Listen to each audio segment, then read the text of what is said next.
Soy Elena González Rey, trabajo en el Instituto de Parasitología y Biomedicina López Neira, que se encuentra en el Parque Tecnológico, en el Campus de la Salud de Granada. Y mi área de especialidad, yo trabajo en el campo de la inmunología y en concreto en el campo de la neuroinmunología. En este vídeo os voy a hablar sobre la técnica ELISA, que son las siglas en inglés del Enzyme Linked Immunoabsorbance Assay, o en español ensayo de inmunoabsorción ligado a enzima, que es una técnica bioquímica que nos permite cuantificar e identificar determinadas moléculas, sustancias como proteínas, hormonas, factores de crecimiento en distintos tipos de soluciones, como puede ser en sangre, en orina, en extractos de tejidos, incluso en cultivos celulares. Esta técnica se desarrolla en los años 70 principalmente para sustituir a otras técnicas tóxicas que utilizaban radioactividad. Es una técnica ampliamente utilizada en inmunología, principalmente cuando queremos identificar o detectar un determinado elemento que produce una infección, si esa infección es bacteriana o es vírica. Por ejemplo, se utiliza para saber qué tipo de infección con el virus del SIDA se tiene o para detectar la ausencia o presencia de una determinada hormona. Pues bien, la base de esta técnica consiste en que la solución en la que tenemos la molécula problema vamos a intentar inmovilizarla en una superficie, en un sustrato, en una placa. Esta placa tiene un material que es poliestireno y lo que vamos a hacer es detectarla con otras moléculas que son específicas de esta molécula problema. La molécula problema la vamos a llamar antígeno y la molécula que detecta sería el anticuerpo. Los anticuerpos van a reconocer determinadas estructuras dentro del antígeno. Hay dos tipos fundamentales de anticuerpos monoclonales que reconocen una sola estructura o epítopo dentro del antígeno, y hay otros anticuerpos que son policlonales. Los anticuerpos policlonales son una mezcla de anticuerpos que son capaces de reconocer diferentes estructuras o epítopos dentro del mismo antígeno. Existen cuatro tipos fundamentales de ELISA, que son un ELISA directo, un ELISA indirecto, un ELISA tipo sándwich y ELISA competitivo. Los más utilizados en la actualidad son el tipo indirecto y el tipo sándwich.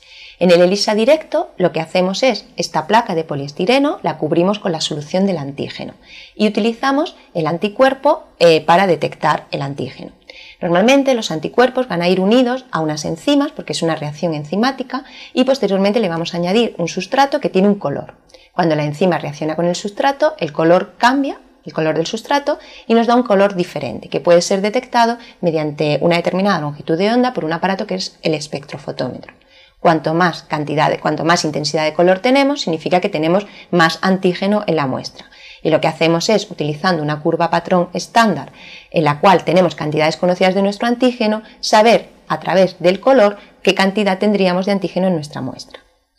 Así, en el ELISA directo es un método rápido y sencillo porque la unión de la enzima va directamente unido al anticuerpo.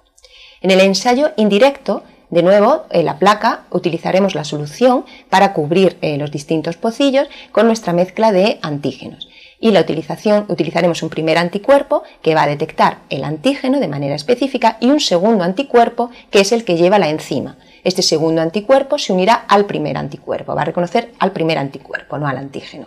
Posteriormente añadiremos el sustrato y la enzima del segundo anticuerpo desarrollará un color. La intensidad de color será directamente proporcional a la cantidad de antígeno que teníamos en la muestra. Este método tiene la ventaja de que es más sensible que el método directo. Luego tendríamos un ensayo en sándwich, un ELISA sándwich. En el ELISA en sándwich lo que hacemos es tapizar la placa no con el antígeno sino con un primer anticuerpo. A continuación, después de realizar los lavados oportunos, utilizamos la mezcla de la solución en la que queremos detectar el antígeno, con lo cual el antígeno va a quedar inmovilizado a través de la unión al primer anticuerpo, que a su vez se encuentra unido a la placa. A continuación, también después de lavar el exceso de solución o de antígeno que no se ha pegado, utilizaremos un segundo anticuerpo que se va a unir directamente también al antígeno, de tal manera que tendríamos el antígeno unido por un lado por el primer anticuerpo que está pegado a la placa y por el segundo anticuerpo. Este segundo anticuerpo es el que tiene la enzima y cuando añadimos el sustrato es el que va a desarrollar el color. Este método es mucho más específico, además de que tiene también una alta sensibilidad y hay una amplificación también muy importante de la señal a detectar. Por último, el ELISA competitivo es un ELISA que se utiliza mucho también cuando la estructura del antígeno es complicada y tenemos epítopos o zonas del antígeno que son difíciles de detectar y también cuando tenemos muy poca cantidad de este antígeno. Lo que hacemos en este caso es que la placa se tapiza o se cubre con una cantidad conocida de antígeno y nosotros utilizamos la solución con nuestro antígeno problema. Cuando añadimos el primer anticuerpo, el anticuerpo se va a poder unir o al antígeno que está en la placa o al antígeno que está en solución. Como posteriormente vamos a lavar, todo el antígeno que se una, todo el anticuerpo que se una al antígeno que está en solución será eliminado de la placa, de tal manera que cuando se desarrolle el color, cuanto más color tenga, es decir, cuanto más anticuerpo se haya unido al antígeno de la placa, significa que tenía menos antígeno en solución, es decir, tenía menos antígeno en mi muestra problema. Cuanto menos color tenga, significa que más anticuerpo se unió al antígeno que estaba en solución, por lo tanto menos se unió al que estaba en la placa y más cantidad de mi antígeno tengo en la muestra, es decir, es un ELISA inverso. A mayor cantidad de color, menor concentración del antígeno en mi muestra problema. A continuación vamos a ver un ejemplo práctico del ELISA en sándwich, que es el más común que se utiliza de esta técnica en inmunología. El primer paso de esta técnica consiste en tapizar la placa en la que vamos a detectar nuestro antígeno con el primer anticuerpo. En este caso vamos a utilizar como primer anticuerpo un anticuerpo que reconoce el factor de necrosis tumoral, que es un factor relacionado con inflamación. De este factor se utiliza una dilución concreta que va a formar parte de esta solución del primer anticuerpo. Esta solución es una solución en PBS a un pH determinado. Dependiendo del tipo de anticuerpo se utiliza un pH. Una vez que tenemos preparada nuestra solución, se utiliza para recubrir con ella los pocillos en los que luego vamos a poner nuestra muestra. Para que la unión del primer anticuerpo sea lo más eficiente posible a la placa, esta se guarda a 4 grados, se mantiene la unión durante toda la noche a 4 grados. A la mañana siguiente lo que hacemos es eliminar el exceso del primer anticuerpo que no se ha pegado a la placa mediante 2 lavados. Entonces, lo primero, eliminamos enérgicamente, tiramos enérgicamente la solución y a continuación hacemos los lavados. Para llevar a cabo los lavados vamos a utilizar una solución salina, PBS, junto con un detergente. De esa manera nos aseguramos que se elimina todo el exceso de anticuerpo que no se ha pegado a la placa. Dependiendo del número de filas y columnas, pues utilizamos el número adecuado indicado en el lector de ELISA. En nuestro caso son 8 columnas. Entonces,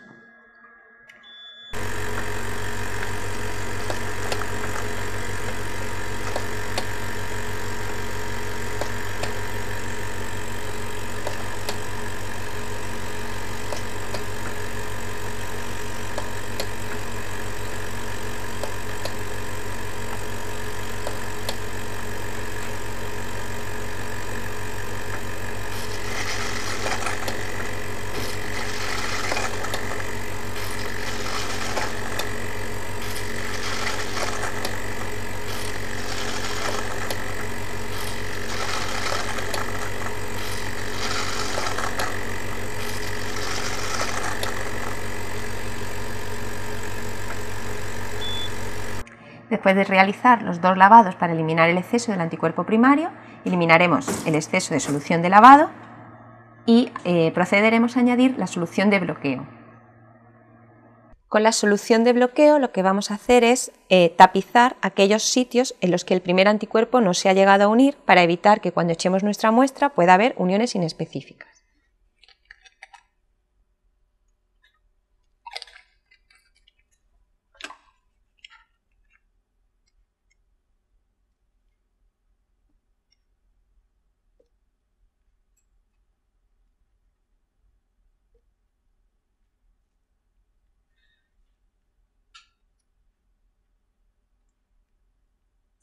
La solución de bloqueo es una mezcla de solución salina, de PBS, con suero bovino fetal, con suero que va a bloquearnos todas las uniones no específicas. El bloqueo se realiza durante 2 horas a temperatura ambiente. A continuación eliminaremos la solución de bloqueo y sin lavar añadiremos nuestra muestra, donde van los antígenos problema, y nuestra curva estándar. Después del bloqueo vamos a añadir nuestra muestra problema. Aquí tenemos diferentes soluciones en las que puede haber diferentes concentraciones de nuestro antígeno. Entonces procedemos a rellenar los pocillos, normalmente por duplicado.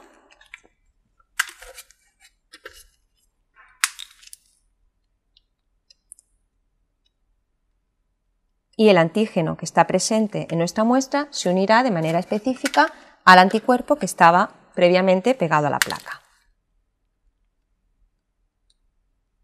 Para saber la concentración que vamos a tener de nuestro antígeno en la muestra, utilizamos una curva patrón en la que hemos ido poniendo en solución de bloqueo una cantidad conocida del antígeno. Por ejemplo, en nuestro caso utilizamos una dilución que va desde 10 nanogramos mililitros hasta 0. 10, 5, 2,5, 1,25, 0,6, 0,3, 0,15 nanogramos mililitros hasta 0.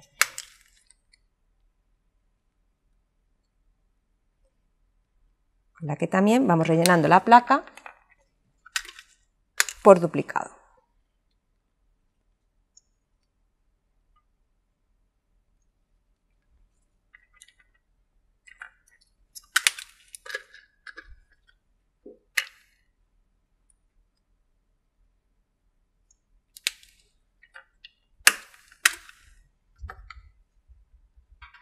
Una vez que nuestra placa está rellena con la muestra problema y con la solución estándar, la incubación se realiza a 4 grados durante 12 horas.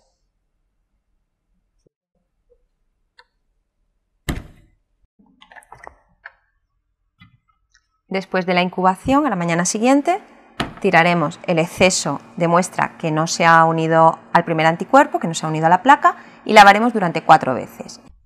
A continuación vamos a añadir el anticuerpo secundario que se va a unir a el antígeno que estaba presente en las muestras y que se va a unir también al antígeno de concentración conocida de la curva estándar.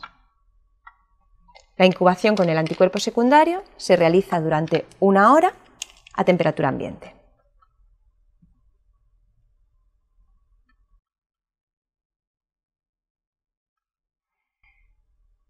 Después de haber eliminado el anticuerpo secundario, que iba unido a una enzima, y haber realizado 6 lavados, lo que hacemos es utilizar el sustrato que va a reaccionar con la enzima y me va a dar una reacción colorimétrica dependiendo de la intensidad de color de la cantidad de antígeno que yo tenía en mi muestra. El desarrollo del color, como va a depender de la cantidad de antígeno que haya en la muestra, puede tardar un tiempo que es variable. Lo que hacemos es hacer la incubación a temperatura ambiente, pero en oscuridad. El tiempo en el que se realiza la incubación con el sustrato dependerá en cada caso de la cantidad de antígeno. Entonces lo que se hace es que se va mirando hasta que veamos que se ha desarrollado finalmente el color de una manera gradual. Así podemos ver en este ejemplo cómo tenemos más color en esta parte porque tenemos más cantidad de antígeno y cómo gradualmente va desapareciendo el color donde tenemos menos cantidad de antígeno. La última parte del protocolo consiste en ver qué cantidad de proteína, qué cantidad de antígeno teníamos en cada una de nuestras muestras. Para ello lo que hacemos es que el desarrollo colorimétrico, la intensidad de color, la vamos a medir en un aparato a una determinada longitud de onda por la que es detectable este color. Este es un espectrofotómetro y después de agitar las muestras realizaremos la lectura